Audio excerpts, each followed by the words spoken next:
नमस्कार दोस्तों, आप सभी का स्वागत करते हैं हमारे स्टडी 7 में। और आज का अध्याय है पलामू का चेरो वंश पार्ट 1।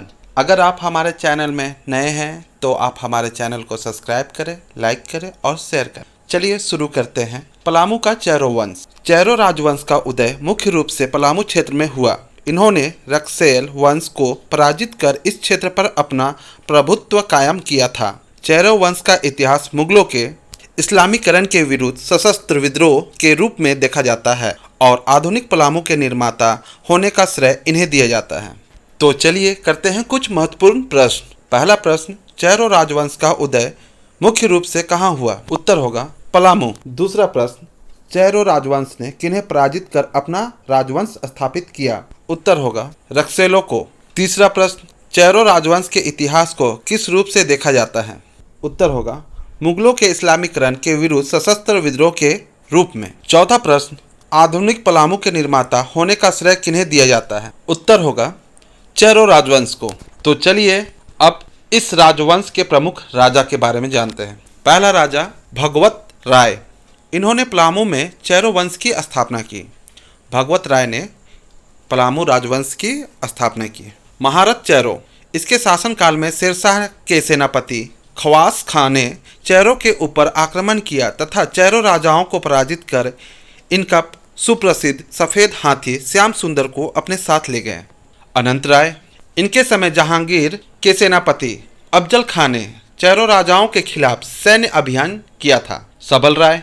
इनके शासनकाल में चेरो वंश का व्यापक विस्तार हुआ और चेरो राज्य सड़क ए अजाम, जो कि जीटी रोड के नाम से है, के साथ हजारीबाग के चौपारण तक विस्तृत हो गया था। सबल राय को बाद में गिरफ्तार कर शेर के पिंजड़े में बंद कर दिया गया, जहां उन्हें दर्दनाक मौत मिली। अब आते हैं प्रताप राय। ये चेरो वंश के शक्तिशाली राजाओं में से एक हैं। ये शाहजहां के समकालीन थे।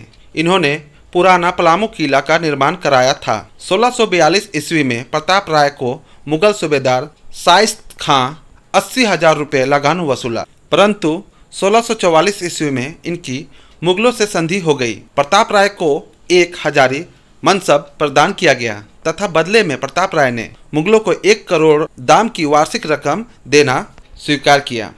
तो चलिए करते हैं कुछ महत्वपूर्ण प्रश्न।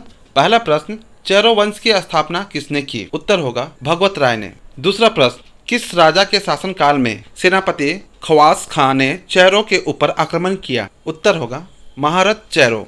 तीसरा प्रश्न, किसके सेनापति खवास खां ने चेरो के ऊपर आक्रमण किया? उत्तर होगा शेरशाह के। चौथा प्रश्न, शेरशाह के सेनापति खवास खां ने चेरो राजा को पराजित कर क्या लूट कर ले गए? उत्तर होगा सफेद हाथी, जिसका नाम श्याम सुंदर था।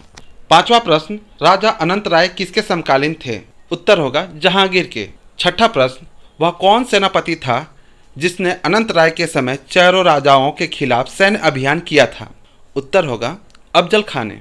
सातवां प्रश्न, किसके शासनकाल में चेरो वंश का व्यापक विस्तार हुआ? उत्तर होगा सबल राय के शासनकाल में। आठवां प्रश्न होगा चेरो राज्य कहां से कहां तक विस्तृत हुआ?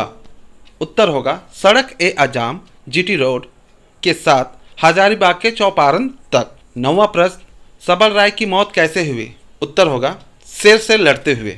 10वां प्रश्न, प्रताप राय किसके समकालीन थे? उत्तर होगा शाहजहां के। 11वां प्रश्न, प्रताप राय ने कौन सा किला बनवाया था? उत्तर होगा पुराना पलामू किला। 12वां प्रश्न, 1642 ईस्वी को प्रताप राय को किसने पराजित किया था? उत्तर होगा सूबेदार शाइस्त खां ने।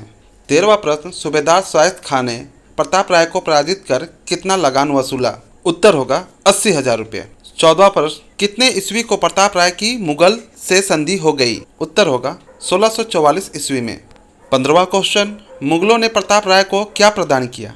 उत्तर होगा 1 हजारी मनसब। 16वां प्रश्न होगा 1 हजारी मनसब प्रदान होने के बाद प्रताप राय ने मुगलों को कितने रकम देना स्वीकार किया? उत्तर होगा 1 करोड़ दाम की वार्षिक रकम। तो चलिए आज हमारा क्लास यहीं समाप्त होता है। फिर मिलते हैं एक नए अध्याय के साथ। तब तक के लिए धन्यवाद।